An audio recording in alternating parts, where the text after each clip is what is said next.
Hello दोस्तों, क्या हाल है। तारीख आज 31 अक्टूबर 2025, महीने का आखिरी दिन शुक्रवार हो गया, हिंदी तिथि नवमी। और आइए बात करते हैं आज के मुख्य समाचार में देश भर की तमाम बड़ी खबरों पर नजर डालते हैं। देखिए दोस्तों, एक तो आज के दिन को हमारे देश में नेशनल यूनिटी डे के रूप में मनाया जाता है। सरदार वल्लभ भाई पटेल जी की जयंती के मौके पर आज के दिन को राष्ट्रीय एकता दिवस के रूप में मनाते हैं। सरदार वल्लभ भाई पटेल के अनमोल विचार देखिए, वो कहा करते थे कि हमें ऊंच नीच, अमीर गरीब, जाति पंथ के भेदभावों को समाप्त कर देना चाहिए। एक समानता के विचारों को ये बहुत समर्थन देते थे। यही वजह कि आज के दिन को राष्ट्रीय एकता दिवस के रूप में मनाते हैं पटेल जी की जयंती के मौके पर। सरदार पटेल को देश का लौह पुरुष की भी उपाधि मिली हुई है। और आज राष्ट्रीय एकता दिवस के मौके पर 31 अक्टूबर को एकता, अखंडता और सुरक्षा की भावना को मजबूती प्रदान करने के लिए देश भर में शपथ कार्यक्रम का आयोजन होगा। और दोस्तों, इस बार की ये जयंती सरदार पटेल जी की 150वीं जयंती है और ये बहुत ही खास होगी। गणतंत्र दिवस के जैसे भव्य परेड का आयोजन होगा। प्रधानमंत्री नरेंद्र मोदी खुद इस परेड की सलामी लेंगे।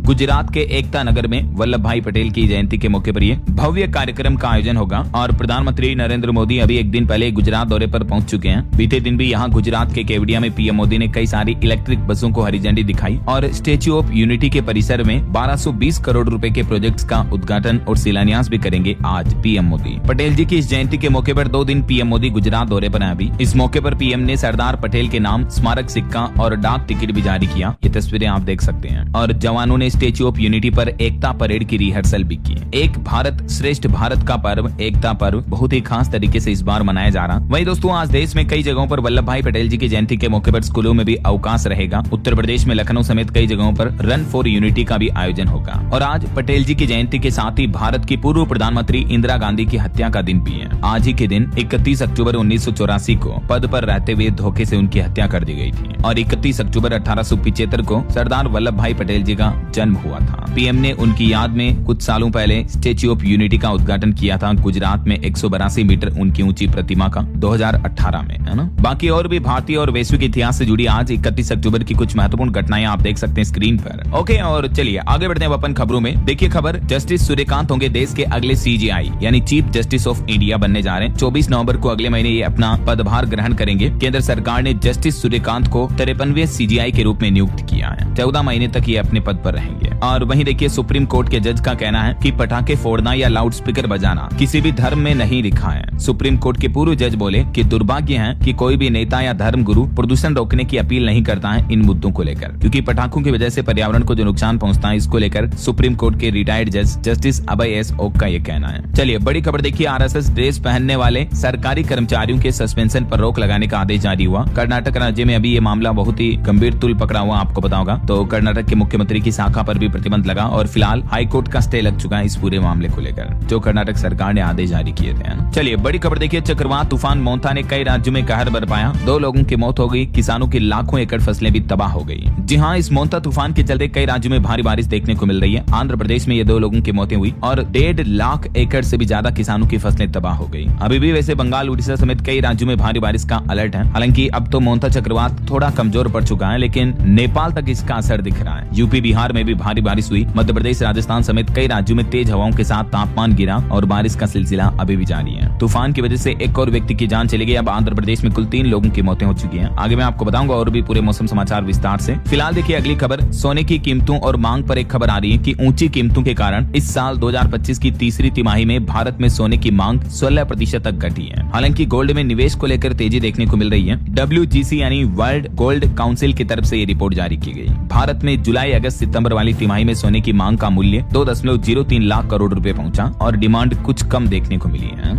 वैसे अभी सोने के लेटेस्ट रेट की बात करें दोस्तों, तो सोना 1009 रुपए गिर कर 1,20,000 रुपए प्रति 10 ग्राम पर चल रहा। बीते 13 दिन के अंदर अंदर सोने की कीमतों में 11,255 रुपए तक की गिरावट हुई है। और चांदी में मामूली सी बढ़ोतरी हुई 150 रुपए की और अभी चांदी का भाव 1,46,783 रुपए प्रति किलो चल रहा है। बाकी और भी अलग अलग कैरेट के हिसाब से ये गोल्ड की प्राइस आप देख सकते हैं। और वहीं सोने के भाव को लेकर देखिए, बाबा वेंगा की एक भविष्यवाणी आजकल सोशल मीडिया पर काफी वायरल हो रही है, जिसने लोगों को सोचने पर मजबूर कर दिया है। बाबा वेंगा, जो कि दुनिया के मशहूर भविष्यवक्ता के रूप में फेमस हैं, उनकी कही हुई कई सारी भविष्यवाणियां सच हुई थी। तो इसी सिलसिले में उन्होंने सोने चांदी जैसे जैसी महंगी धातुओं को लेकर कहा कि दुनिया भर में आने वाले 2-3 सालों के दौरान वित्तीय संकट आ सकता है और दुनिया भर के बैंकिंग सिस्टम भी प्रभावित हो सकते हैं। तो अगर ये भविष्यवाणियां सच होती हैं तो ऐसे में लोग सोने जैसे फिजिकल एसेट्स की तरफ भागेंगे, यानी उसमें निवेश ज्यादा बढ़ाएंगे। तो आने वाले कुछ सालों में 25 से 40% तक गोल्ड की प्राइस और भी बढ़ सकती है 2026-27 तक, है ना। चलिए फिलहाल देखिए अगला अपडेट। अमेरिका के फेड रिजर्व बैंक के द्वारा ब्याज दरों में कटौती के बाद अब भारतीय रिजर्व बैंक हमारे भारत में भी रेपो रेट घटा सकता है और आरबीआई पर रेपो रेट घटाने का दबाव भी बढ़ेगा। एक्सपर्ट्स की तरफ से अनुमान जताया जा रहा है। और देश के वाणिज्य मंत्री पीयूष गोयल का कहना है कि भारत के निर्यात को बेहतर बनाने के लिए हम सस्टेनेबल ग्रोथ के नए रास्ते खोलने के लिए प्रतिबद्ध हैं। वाणिज्य मंत्री ने इंडस्ट्री एसोसिएशन के प्रतिनिधियों के साथ ये अहम बैठक की और इस दरमियान भारत के एक्सपोर्ट यानी निर्यात बढ़ाने से जुड़ी रणनीतियों पर चर्चा की। चलिए खबर आ रही, भारत की फिनटेक लीडरशिप में एक और नया अध्याय शुरू हुआ। जल्द ही मलेशिया में भी आप यूपीआई का इस्तेमाल कर पाएंगे और गूगल पे, फोन पे के जरिए पेमेंट कर पाएंगे। रेजर पे की तरफ से बड़ी घोषणा की गई है और मलेशिया में यूपीआई सर्विस शुरू करने का ऐलान किया है। चलिए खबर आ रही दोस्तों, हमारे देश में इथेनॉल उत्पादन के लिए कम उपयोग से बड़ा चीनी भंडार यानी हमारे देश में शुगर का भंडार बढ़ रहा, तो अब सरकार शुगर यानी शक्कर की निर्यात एक्सपोर्ट के लिए भी मंजूरी दे सकती है। केंद्रीय खाद्य सचिव मंत्री का यह कहना है। और बिहार चुनाव के लिए बड़ी खबर देखिए, आज 31 अक्टूबर को जारी होगा एनडीए का घोषणा पत्र। कई अहम मुद्दों पर फोकस रहेगा। महागठबंधन ने तो घोषणा पत्र 2-3 दिन पहले जारी कर दिया, तो अब बिहार विधानसभा चुनाव के लिए आज बीजेपी प्लस एनडीए में शामिल अन्य राजनीतिक संगठनों का एक साथ संयुक्त घोषणा पत्र जारी होगा। गृह मंत्री अमित शाह सुबह 9:30 बजे से अनाउंस करेंगे इलेक्शन मैनिफेस्टो, है ना। चलिए अगला अपडेट देखिए, क्राउड कंट्रोल के लिए रेलवे ने बड़ा फैसला लिया है। 76 स्टेशनों पर बनेंगे होल्डिंग एरिया। रेल मंत्री की तरफ से यह मंजूरी दी गई। आने वाले त्योहारों और छुट्टियों के मौसम में लोगों की बढ़ती भीड़ को देखते हुए अब भारतीय रेलवे ने यह बड़ा कदम उठाया है और रेल मंत्री अश्विनी वैष्णव ने देश के 76 रेलवे स्टेशनों पर नए पैसेंजर होल्डिंग एरिया बनाने की योजना को मंजूरी दी है, ताकि त्योहारों में आने जाने दौरान लोग बाग स्टेशन पर भीड़ के दौरान वहां बैठ सके, रेस्ट कर सके, विश्राम कर पाएंगे, है ना। इन होल्डिंग एरिया में शौचालय पुरुषों और महिलाओं के लिए और भी कई आधुनिक सुविधाएं बनाई जाएगी, है ना। और वहीं रेल यात्रियों के लिए एक और अच्छी खुशखबरी है। देखिए आप, देश भर में चलेगी 100 नई अमृत भारत ट्रेनें भी। पहले फेज में 4 ट्रेनों को छत्तीसगढ़ रायपुर में मंजूरी मिल सकती है, जो कि हावड़ा, मुंबई, जयपुर, असम इन सभी राज्यों के रूट पर चलेगी। भारतीय रेलवे का प्लान है आने वाले 2-3 सालों में पूरे देश में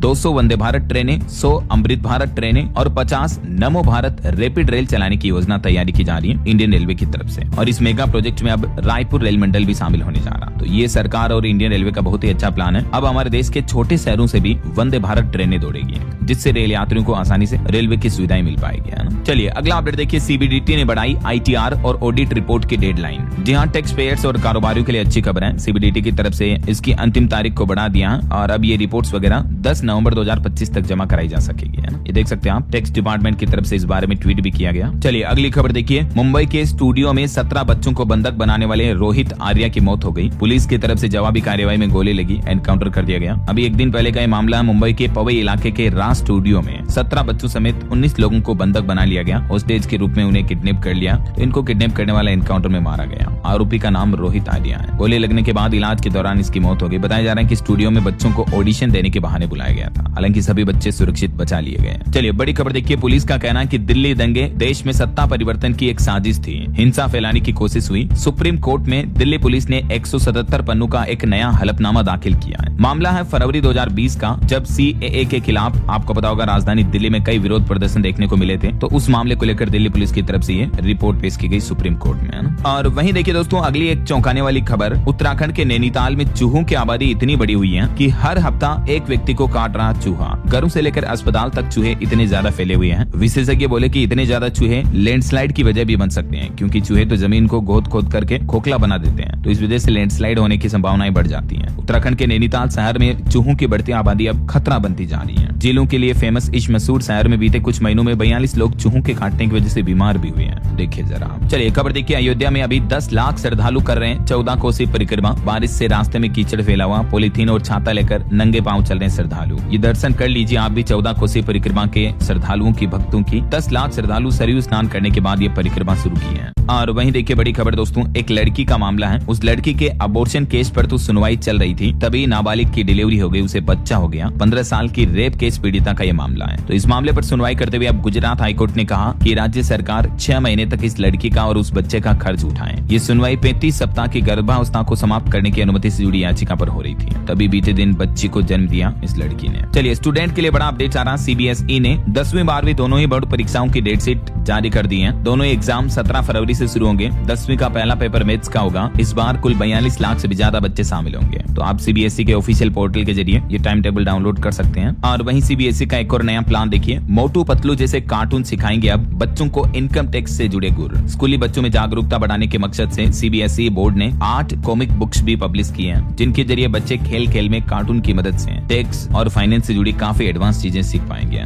ये कॉमिक्स के कुछ पेजेस भी आप देख सकते हैं। वहीं सीबीएसई ने एक और घोषणा की है, अगले साल से ही तीसरी कक्षा के छात्र भी पढ़ेंगे एआई यानी आर्टिफिशियल इंटेलिजेंस, मशीन लर्निंग जैसे आधुनिक टेक्नोलॉजी से जुड़ी शिक्षाएं भी अब बच्चों को छोटी क्लासेस से ही देना शुरू किया जाएगा। विशेषज्ञ समिति इसका पाठ्यक्रम भी तैयार करेगी। केंद्र सरकार और सीबीएसई केंद्रीय माध्यमिक शिक्षा बोर्ड ने मिलकर ये नया प्लान बनाया है, जिसके तहत सभी स्कूलों में अब कक्षा 3 के स्तर से ही आर्टिफिशियल इंटेलिजेंस के पाठ्यक्रम पर जोर दिया जाएगा। बच्चों को ये शिक्षाएं दी जाएगी। अच्छा, वैसे एआई को लेकर एक चौंकाने वाली रिपोर्ट सामने आ रही। देखिए दोस्तों, इंसानों की चापलूसी कर रहा एआई, सही के बजाय वो जवाब दे रहा जो यूजर सुनना चाहता है या यूजर को पसंद होते हैं। हालिया टेक इंडस्ट्री के एक्सपर्ट की रिसर्च के अंदर ये चौंकाने वाली सच्चाई सामने आई है। जैसे चैट जीपीटी, गूगल का जेमिनी, क्लाउड एआई, परप्लेक्सिटी, जितने भी एआई टूल्स हैं उनको लेकर एक रिसर्च की गई। ये रिसर्च स्टैनफोर्ड यूनिवर्सिटी और कार्नेगी मेलन यूनिवर्सिटी ने मिलकर की है और इस रिसर्च को एक टर्म में नाम दिया है सोशल साइकोफेंसी। एआई के व्यवहार को पढ़ने के लिए, जानने के लिए इस रिसर्च को कंडक्ट कराया गया, जिसमें पता चला कि एआई भी इंसानों की हाँ में हाँ मिलाने का काम कर रहा है। मतलब देखिए, एआई मॉडल्स इंसानों से भी ज्यादा चापलूस हैं। कई जगहों पर तो एआई ने यूजर्स के खतरनाक या चालाकी भरे व्यवहार को भी सही ठहराया है। तो अब टेक एक्सपर्ट का ये कहना है कि एआई की चापलूसी भविष्य में इंसानों के लिए खतरा हो सकती है वाकई में। और टेक न्यूज से जुड़ी एक और बड़ी खबर देखिए, एक बड़ा खुलासा सामने आ रहा, एंड्रॉइड एप्स आपकी प्राइवेसी के लिए खतरा बन सकते हैं। आईआईटी दिल्ली के वैज्ञानिकों ने शोध किया, जिसमें पता चला कि कई तरह के फर्जी एप्स को आप लोकेशन या किसी भी तरह की परमिशन ना दें। शोध में पाया गया कि एंड्रोकॉन ने 40,000 वर्ग किलोमीटर के इलाके और कई अलग अलग फोन पर टेस्ट के दौरान आसपास के माहौल की पहचान में 99% और इंसानी गतिविधियों की पहचान में 87% तक की सटीकता हासिल की है। मतलब जो एप्स जैसे कई सोशल मीडिया एप्स हो गए, फेसबुक, इंस्टाग्राम, ये जानते हैं कि आप छोटे कमरे में या बड़े कमरे में, आप बैठे हैं, खड़े हैं या लेटे हुए हैं, आप फ्लाइट में या मेट्रो में हैं, पार्क में या किसी भीड़ भाड़ वाली जगह पर हैं। समझ रहे हो? एप्स इतनी ज्यादा आपका डेटा लेते हैं और इन्हीं डेटा को यूज करके आपको रिलेवेंट एड्स दिखाए जाते हैं। ये स्टडी मोबाइल में जीपीएस का एक पूरा नया पहलू दिखाती है। मतलब देख रहे हो, मोबाइल टेक इंडस्ट्री और सारी कंपनियां मिलकर हमें कैसे एक उपभोक्ता की तरह इस्तेमाल करती है हमारे डेटा का। आप क्या खा रहे हो, क्या सोच रहे हो, किस बारे में बात कर रहे हो, आपकी क्या प्लानिंग है, कल कहाँ जाने वाले, सब कुछ आपके मोबाइल में ढेर सारे एप्स को ये पता होता है। तो इसीलिए जरा सावधान। अच्छा, वैसे आईआईटी दिल्ली ने जो ये एंड्रोकॉन नामक एक नई प्रणाली विकसित की है, तो इससे मोबाइल यूजर की सटीक जानकारी भी मिल पाएगी और इसी टेक्नोलॉजी के जरिए पता चला कि मोबाइल फोन आपके किन किन डेटा का कहां किस हद तक इस्तेमाल करते हैं। समझ रहे हो? चलिए अगली बड़ी खबर देखिए, मेड इन चाइना रॉकेट से उड़ान भरेगा पाकिस्तान का पहला अंतरिक्ष यात्री। तियांगोंग स्टेशन पहुंचेगा पहला एस्ट्रोनॉट। चीन और पाकिस्तान के बीच स्पेस को लेकर ये नई दोस्ती हुई है। चलिए खबर देखिए, उत्तर प्रदेश के माध्यमिक विद्यालयों में होगी 20,000 शिक्षकों की भर्ती। मार्च 2026 तक के रिक्त पदों की जानकारी मांगी है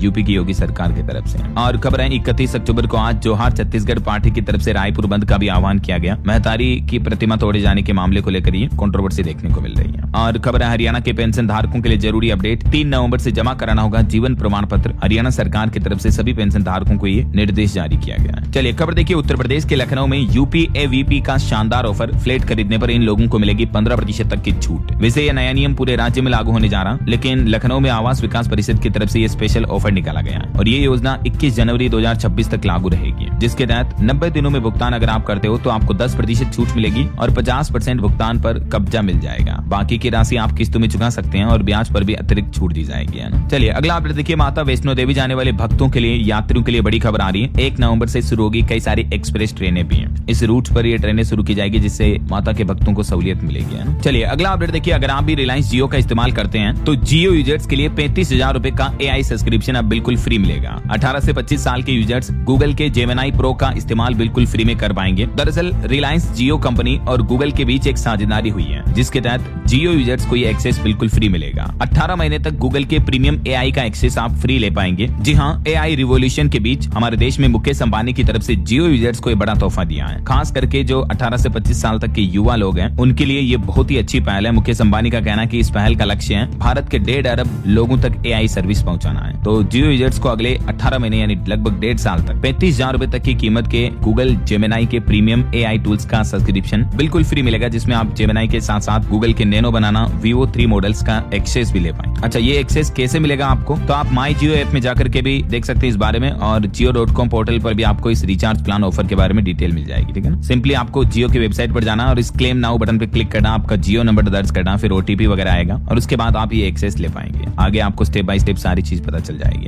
अच्छा, वैसे आप किस सिम कार्ड का इस्तेमाल करते हो, जियो की या एयरटेल की या वोडाफोन आइडिया? आपके यहाँ सबसे अच्छी सर्विस किसकी मिलती है दोस्तों? कमेंट करके बताओ तो मुझे देखें। चलिए फिलहाल देखिए आप अगला अपडेट। प्रधानमंत्री नरेंद्र मोदी 6 नवंबर को बिहार के भागलपुर में जीत का आशीर्वाद मांगेंगे। बिहार चुनाव में एनडीए की नैया पार लगाएंगे और नए जिलों में जनसभा की शुरुआत करेंगे। इससे पहले 2 नवंबर को बिहार के नवादा भी आएंगे। और बिहार विधानसभा चुनाव के कुछ और अपडेट देखिए आप। मोकामा में एक आरजेडी नेता की हत्या कर दी गई। जन सुराज कैंडिडेट के प्रचार में शामिल थे। अनंत सिंह बोले कि ये सूरज भान ने करवाया। बीजेपी ने राहुल गांधी की भी शिकायत की। देखिए राजनीति में किस हद तक के गंदे खेल खेले जा रहे हैं। इस मामले से जुड़ा आरोप अनंत सिंह के समर्थकों पर भी लगाया जा रहा। बाहुबली बोले कि ये सूरज भान ने करवाया। और देखिए बिहार में डिप्टी सीएम की सभा भी कैंसिल करनी पड़ी, भीड़ नहीं जुटी। बेगूसराय में एलजेपीआर कैंडिडेट्स के समर्थन में भी सभा हुई, 1000 लोग भी नहीं जुट पाए। वहीं बिहार के मुख्यमंत्री नीतीश कुमार ने हल्सी में जनसभा को संबोधित किया। एनडीए उम्मीदवारों के लिए वोट मांगे। गृह मंत्री अमित शाह ने भी बिहार के लखीसराय, मुंगेर, नालंदा कई इलाकों में जनसभा संबोधित की बीते दिन। इस दरमियान अमित शाह बोले कि ये चुनाव जंगल राज रोकने के लिए है, जो वेश बदल कर आएगा। नालंदा में अमित शाह ने कहा कि हजारों करोड़ का काम मोदी नीतीश ने किया। लालू राज में 38 नरसंहार हुए थे। इधर बिहार दरभंगा में प्रशांत किशोर का 50 किलोमीटर लंबा रोड शो भी देखने को मिला। जन सुराज प्रत्याशी के लिए मांगे गए वोट। कहा कि लालू नीतीश की सरकार ने बिहार को मजदूरों की फैक्ट्री बनाया। कुछ और राज्यों के चुनावी अपडेट देखिए दोस्तों। महाराष्ट्र में 8 साल बाद स्थानीय चुनाव की खर्च सीमा बढ़ाई गई चुनाव आयोग की तरफ से। अब उम्मीदवार कितना खर्च कर पाएंगे तो देख सकते हैं आप, 11 लाख रुपए तक का एक्सपेंसेस खर्च कर पाएंगे नगर निगमों जैसे चुनाव में। वहीं महाराष्ट्र में मतदाता सूची में धांधली के आरोप पर भी महाराष्ट्र का विपक्ष एकजुट हुआ और 1 नवंबर को केंद्र सरकार के खिलाफ महारैली मार्च भी निकाला जाएगा। और इधर देखिए बिहार में हिमाचल के मुख्यमंत्री सुखविंदर सिंह सुक्खू ने बड़ा ऐलान किया। वो बोले कि अगर हमारी महागठबंधन की सरकार बनी तो बिहार राज्य में ओल्ड पेंशन योजना फिर से लागू होगी।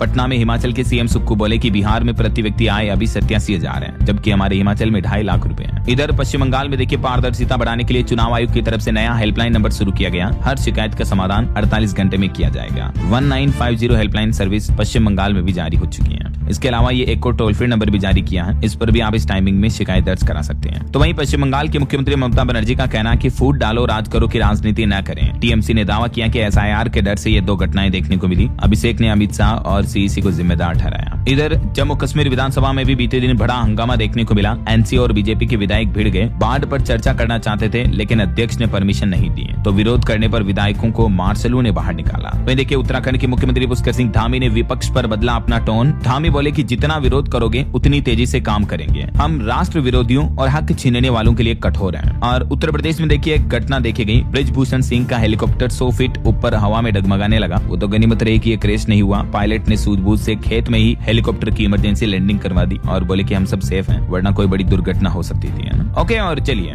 ये तो चुनावी सिलसिला चल रहा है और अभी तो अपन कुछ और महत्वपूर्ण और काम की खबरें देखेंगे दोस्तों। लेकिन फिलहाल वक्त तो चला है आज के ताजा मौसम समाचार जानने का। और हाँ, एक छोटी सी रिक्वेस्ट आपसे ये है कि अगर आप DLS न्यूज चैनल से अभी तक भी जुड़े नहीं हो दोस्तों, तो जुड़ जाइए। चैनल को सब्सक्राइब करके बेल आइकन जरूर दबा दीजिएगा और इस वीडियो पर एक लाइक और शेयर भी कर देना, ताकि आपको रोजाना की ताजा खबरें, महत्वपूर्ण मुख्य समाचार, काम के न्यूज अपडेट सबसे पहले आपके मोबाइल पर मिलते रहेंगे। ओके, और चलिए बिना टाइम वेस्ट किए सीधा आगे बढ़ते हैं मौसम अपडेट में। तो देखिए दोस्तों, आज 31 अक्टूबर को भी कई राज्यों में खतरनाक भारी बारिश का पूर्वानुमान जारी किया है मौसम विभाग ने। आंधी तूफान, बिजली से सावधान रहें। ठंड और कोहरे का भी अलर्ट है। एक तो जो अभी चक्रवात तूफान चल रहा मोन्था, उसने भी उड़ीसा समेत देश के कई राज्यों में तबाही मचाई है। इस वजह से मौसम विभाग का कहना है कि अब मैदानी राज्यों में दिल्ली, उत्तर प्रदेश समेत उत्तरी भारत के अधिकतर राज्यों में ठंड की दस्तक होने वाली है। वैसे अभी चक्रवाती तूफान थोड़ा कमजोर पड़ा है, लेकिन उत्तर प्रदेश, बिहार समेत कई राज्यों में बारिश अभी भी जारी है। देखिए पहाड़ी राज्य हिमाचल में भी बढ़ने लगी ठंड। 4 शहरों में 5 डिग्री से नीचे लुढ़ का पारा। ताबो का पारा तो -1.9 डिग्री तक पहुंच चुका है। हालांकि अब अगले 6 दिन हिमाचल में धूप खिलेगी, मौसम साफ रहेगा। और उत्तर प्रदेश में देखिए मोन्था चक्रवात इफेक्ट के चलते 15 जिलों में सुबह से ही बारिश देखने को मिल रही है। तेज हवाओं से धान और सरसों की फसलें भी गिर गई। आज और कल भी यूपी में कई जिलों में बरसात का अलर्ट है, मौसम विभाग की चेतावनी है। और ये देखिए किसानों की खेतों की फसलें कितनी खराब हो गई बारिश और हवाओं के चलते। मध्य प्रदेश में भी कुछ ऐसे ही हालात हैं। धान की फसलें सड़ गई बिल्कुल ही। मक्का की फसलें भी मवेशियों को चरा दी किसानों ने, क्योंकि उनमें मक्का तो बिल्कुल बैठे ही नहीं। सीधी, नर्मदापुरम, भिंड समेत कई खेतों में बारिश का पानी भरा है। मध्य प्रदेश के भी अधिकांश हिस्सों में बारिश से किसानों की खेतों की फसलें, खड़ी हुई फसलें ही बर्बाद हो गई हैं। किसानों को करीब 30% तक का नुकसान हुआ है। और इधर देखिए बिहार में भी मोंथा तूफान का असर दिख रहा है। 12 जिलों में तेज बारिश की चेतावनी। भोजपुर में बीजेपी नेता का हेलीकॉप्टर भी फंस गया और पटना समेत 25 जिलों में हेवी रेन का अलर्ट है। ये देख सकते हैं आप, आधे से ज्यादा जिले 25 जिले बिहार के पश्चिमी जिलों की तरफ बारिश की चेतावनी है। और वहीं देखिए झारखंड में भी लगातार बारिश देखने को मिल रही है, जिससे धान की फसलें प्रभावित हुई, किसानों की मुश्किलें बढ़ी, कटाई पर भी असर पड़ेगा और सरसों की अच्छी खेती की भी उम्मीद है। तो ये दोस्तों देश के कुछ अलग अलग राज्यों में मौसम के हालात चल रहे हैं। चलिए आगे बढ़ते हैं अपन खबरों में और कुछ मार्केट अपडेट्स पर नजर डाल लेते हैं। देखिए भारतीय शेयर बाजार में सेंसेक्स 593 अंक गिरकर 84,404 पर बंद हुआ। निफ्टी भी 176 अंक लूट का। मेटल, फार्मा और IT सेक्टर में ज्यादा बिकवाली देखने को मिली। अडानी पावर का मुनाफा भी 11% कम हुआ, हालांकि इस साल शेयर 54% तक चढ़ा है। और वहीं देखिए गूगल कंपनी का रेवेन्यू पहली बार 9 लाख करोड़ के पार पहुंचा, जबकि गूगल का पहला ऑफिस गैराज में था।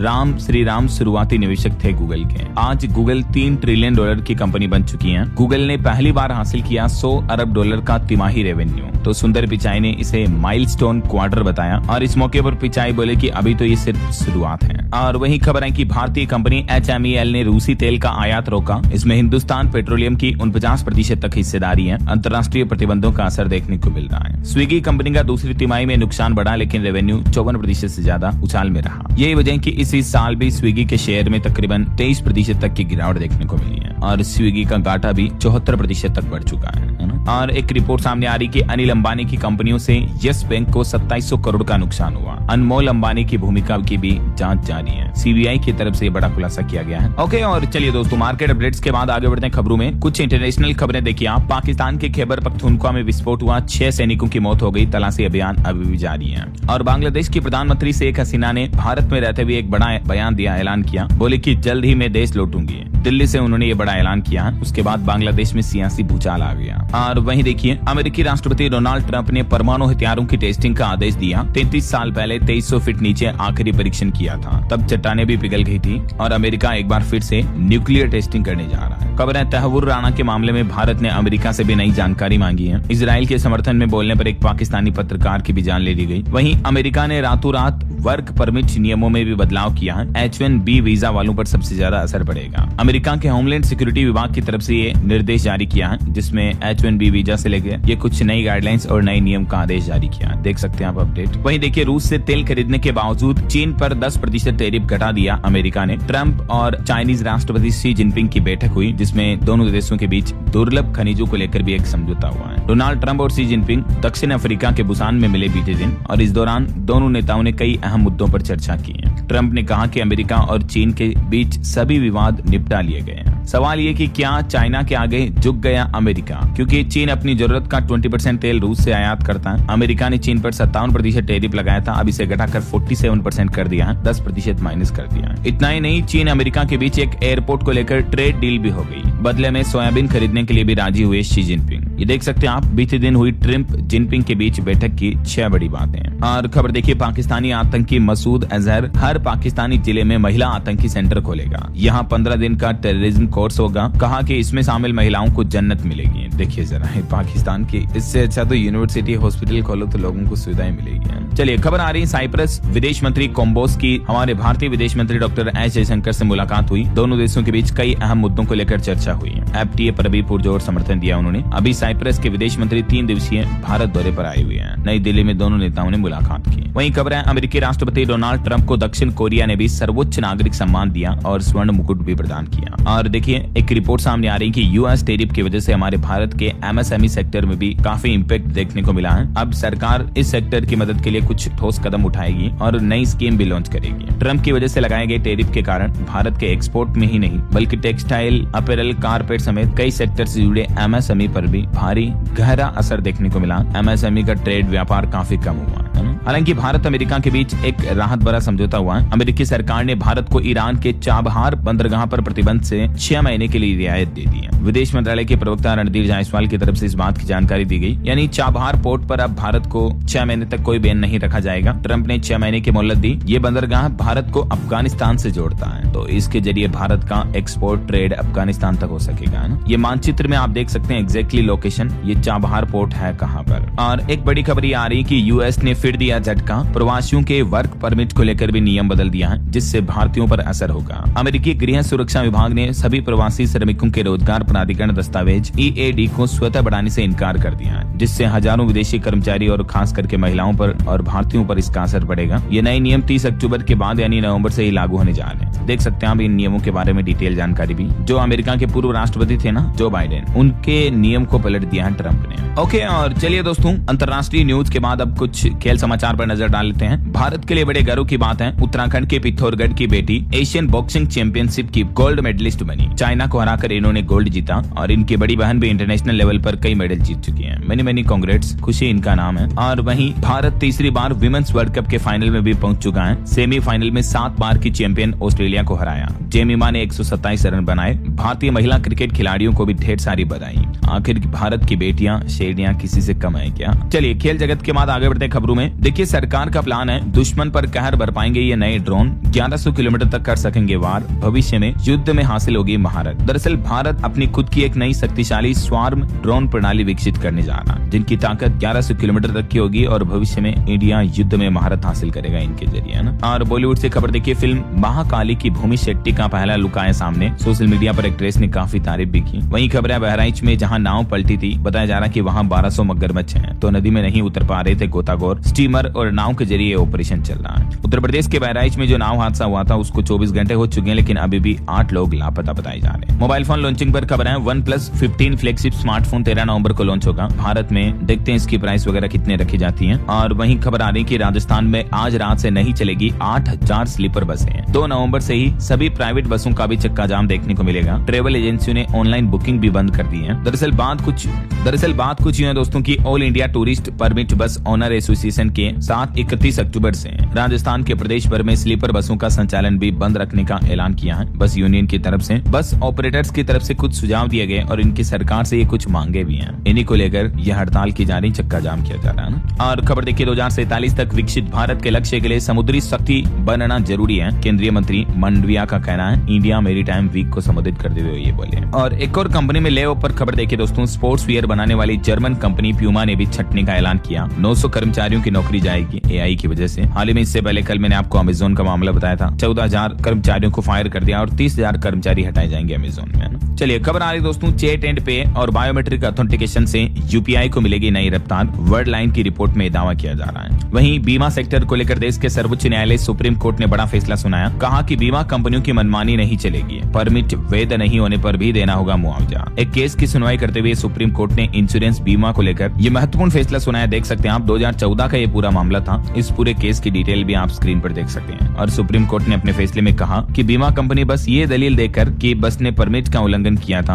अपनी मुआवजे की जिम्मेदारी से मुक्त नहीं हो सकती है। और इसके अलावा भी देखिए, एक रिपोर्ट सामने आ रही है कि GST छूट के बाद देश में स्वास्थ्य बीमा की मांग में 38% तक का उछाल देखने को मिला है। हेल्थ इंश्योरेंस, जीवन बीमा वगैरह औसत कवरेज बढ़कर 18 लाख रुपए तक पहुंच चुका है। इतना ही नहीं, हेल्थ इंश्योरेंस लेने वालों के लिए एक और बड़ी खुशखबरी ये है, अगले साल से नहीं बढ़ेंगे हॉस्पिटल चार्जेस भी। DFS के दखल के बाद हॉस्पिटल्स और इंश्योरेंस कंपनियों ने भी ये रेट्स नहीं बढ़ाने का फैसला किया है। और एक रिपोर्ट सामने आ रही है कि क्रेडिट कार्ड का खर्च हर महीने 2,20,000 करोड़ के पार पहुंच चुका, 23% तक बकाया भी बढ़ा भारतीय लोगों का। वहीं देखिए, भारतीय शिपिंग क्षेत्र में निवेश का सही समय है। वैश्विक CEO से मुलाकात के दौरान प्रधानमंत्री नरेंद्र मोदी ने भी ये बातें कही है। और बजट 2026 को लेकर कृषि मंत्री ने दावा किया है कि सरकार बजट सत्र में सख्त बीज कानून भी लेकर आएगी किसानों के हित में। वहीं देखिए, अदानी एयरपोर्ट्स ने एयर्स के साथ साझेदारी की है। अब AI बेस्ड सिस्टम से यात्रियों की यात्रा और भी सुखद बनेगी। और अगर आप भी गाड़ी चलाते हैं तो आपको इस बात को लेकर कंफ्यूजन हो रहा होगा कि अगर आपने फास्टैग का KYV नहीं करवाया तो क्या आपका फास्टैग कैंसिल हो सकता है। इसको लेकर NHAI की तरफ से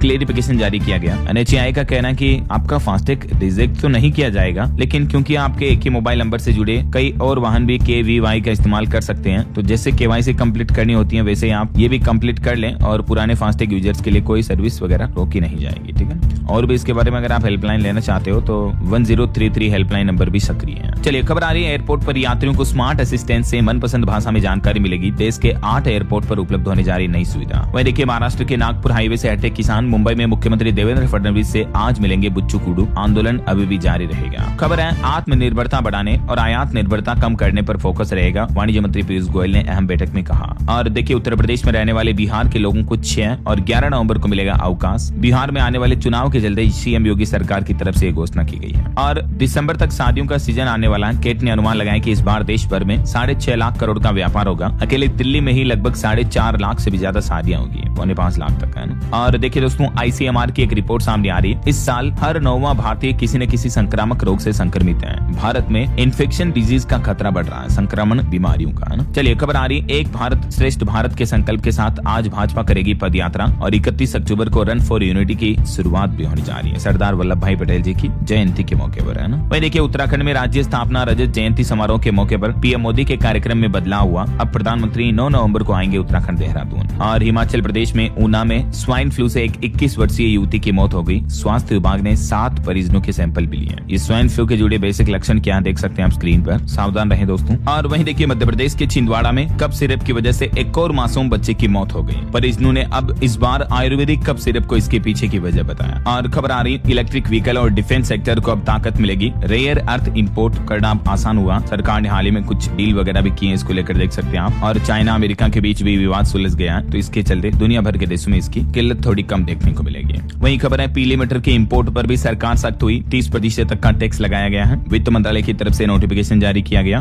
और मार्केट रेगुलेटर सेबी के फैसले से म्यूचुअल फंड बाजार में गिरावट देखने को मिली है। मोतीलाल ओसवाल से लेकर निप्पॉन लाइफ तक के भाव में गिरावट हुई है। वहीं भारत के एफडीआई निवेश पर भी एक चौंकाने वाली रिपोर्ट सामने आ रही है कि भारत में 100 में से 33 रुपए सिर्फ इन 2 देशों से आ रहे हैं। देश का कुल एफडीआई का 33% हिस्सा यानी 1/3 हिस्सा केवल अमेरिका और सिंगापुर से आ रहा। ये पैसा मैन्युफैक्चरिंग सेक्टर में भारत में लगाया जा रहा, जो कि मेक इन इंडिया को फायदा पहुंचा रहा है। वहीं खबर देखिए, 1 दिसंबर को होगी उदय स्थनम पूजा। सुप्रीम कोर्ट ने कहा कि सदियों पुरानी परंपरा को तोड़ना अनुचित है। केरल के प्रसिद्ध मंदिर में एकादशी के मौके पर यह पूजा की अनुमति दे दी है सुप्रीम कोर्ट ने। चलिए खबर देखिए, महाराष्ट्र में अब स्कूलों में गूंजेगा पूरे वंदे मातरम का गीत। 150 साल होने के मौके पर महाराष्ट्र सरकार ने बड़ा ऐलान किया है। विद्यालयों में वंदे मातरम के संपूर्ण स्वरूप में गायन करने का निर्णय लिया है। और खबर है, देश की राजधानी दिल्ली में बनेगा देश का पहला ट्रांजिट हब। 48 मंजिला टावर के फ्लैट्स की बुकिंग भी शुरू हुई। वहीं डीजीसीए ने पायलटों को भी कुछ बड़ी राहत दी है। 1 नवंबर से नए FDTL रूल्स लागू होंगे, जिससे दावा किया जा रहा है कि फ्लाइट सेफ्टी बढ़ेगी सामान्य यात्रियों की। और दिल्ली मेट्रो यात्रियों के लिए भी खुशखबरी है। 30 अक्टूबर से 3 नवंबर तक बदला दिल्ली मेट्रो का शेड्यूल, तो आप जानकारी चेक कर लीजिए। वहीं उपराष्ट्रपति श्री CP राधाकृष्णन 31 अक्टूबर को आज यूपी वाराणसी का दौरा करेंगे। यहाँ से ग्राम नए सत्रम के उद्घाटन समारोह में मुख्य अतिथि होंगे।